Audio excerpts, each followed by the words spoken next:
here's what I got today. So if you guys are doing the crankshaft position sensor on your car, I'll show you right where it is. Don't even bother opening your hood.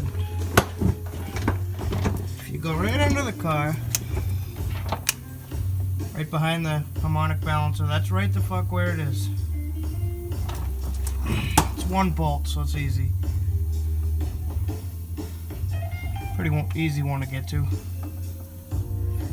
Bust your fingers getting that clip off. I looked online and I couldn't find it anywhere. So here's where it is. 1996 Buick Roadmaster with the LT1 350 in it.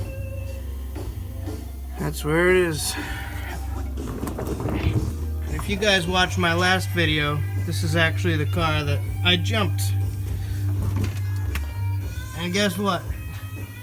Friggin' thing's still together and it's still going. No problems.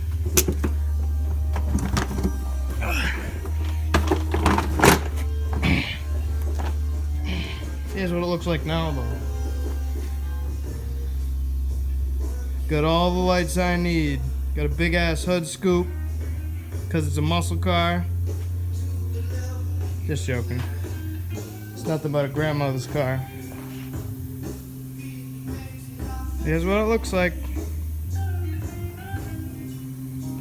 So yep, that's how you do the crankshaft position sensor